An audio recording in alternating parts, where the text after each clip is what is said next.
ಕಾನೂನು ಸಮರ ಹಿನ್ನೆಲೆಯಲ್ಲಿ ಇವತ್ತು ಸಿಎಂ ಸಿದ್ದು ಪ್ರವಾಸ ರದ್ದಾಗಿದೆ. ಸಿಎಂ ಸಿದ್ದರಾಮಯ್ಯ ಮಂತ್ರಾಲಯ ಪ್ರವಾಸ ಕ್ಯಾನ್ಸಲ್ ಆಗಿದೆ. ಮಂತ್ರಾಲಯದಲ್ಲಿ ಇಂದಿನಿಂದ ರಾಯರ ಆರಾಧನೆ ಸಂಭ್ರಮ ಇದೆ.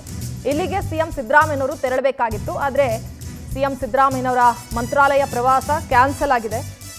ಕಾನೂನು ಸಮರ ಹಿನ್ನೆಲೆಯಲ್ಲಿ ಇವತ್ತು ಸಿಎಂ ಸಿದ್ದರಾಮಯ್ಯನವರ ಪ್ರವಾಸ ರದ್ದು. ರಾಯರ ಆರಾಧನೆಯಲ್ಲಿ ಪಾಲ್ಗೊಳ್ಳಬೇಕಾಗಿತ್ತು ಸಿಎಂ ಸಿದ್ದರಾಮಯ್ಯನವರು. ಆದರೆ ಪ್ರಾಸಿಕ್ಯೂಷನ್ ಹಿನ್ನೆಲೆಯಲ್ಲಿ ಕೋರ್ಟ್ಗೆ ಸಿಎಂ ಸಿದ್ದರಾಮಯ್ಯನವರು ಇವತ್ತು ಅರ್ಜಿಯನ್ನ ಸಲ್ಲಿಕೆ ಮಾಡಲಿದ್ದಾರೆ. ಹಿರಿಯ ವಕೀಲರ ಜೊತೆ ಸಭೆ ಹಿನ್ನೆಲೆಯಲ್ಲಿ ಸಿಎಂ ತಮ್ಮ ಪ್ರವಾಸವನ್ನ ರದ್ದು ಮಾಡಿದ್ದಾರೆ. ಮಂತ್ರಾಲಯದಲ್ಲಿ ರಾಯರ ಆರಾಧನೆ ಸಂಭ್ರಮ ಇದೆ. ಈ ರಾಯರ ಆರಾಧನೆಯಲ್ಲಿ ಸಿಎಂ ಸಿದ್ದರಾಮಯ್ಯನವರು ಪಾಲ್ಗೊಳ್ಳಬೇಕಾಗಿತ್ತು. ಹಾಗಾಗಿ ಇವತ್ತು ಅವರು ಮಂತ್ರಾಲಯಕ್ಕೆ ತೆರಳಬೇಕಾಗಿತ್ತು.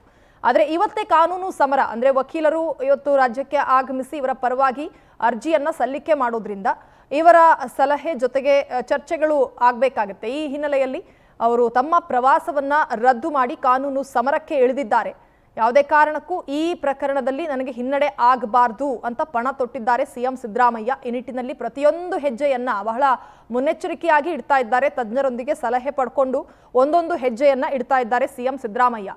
ಹಾಗಾಗಿ ಇವತ್ತು ಕೋರ್ಟ್ಗೆ ಅರ್ಜಿ ಸಲ್ಲಿಕೆಯ ಸಂದರ್ಭದಲ್ಲಿ ವಕೀಲರೊಂದಿಗೆ ಮತ್ತೊಮ್ಮೆ ಚರ್ಚೆ ಮಾಡಿ ಅರ್ಜಿಯನ್ನ ಸಲ್ಲಿಕೆ ಮಾಡೋ ನಿಟ್ಟಿನಲ್ಲಿ ಇವತ್ತು ತಮ್ಮ ಪ್ರವಾಸವನ್ನ ರದ್ದು ಮಾಡಿದ್ದಾರೆ ಸಿಎಂ ಸಿದ್ದರಾಮಯ್ಯ.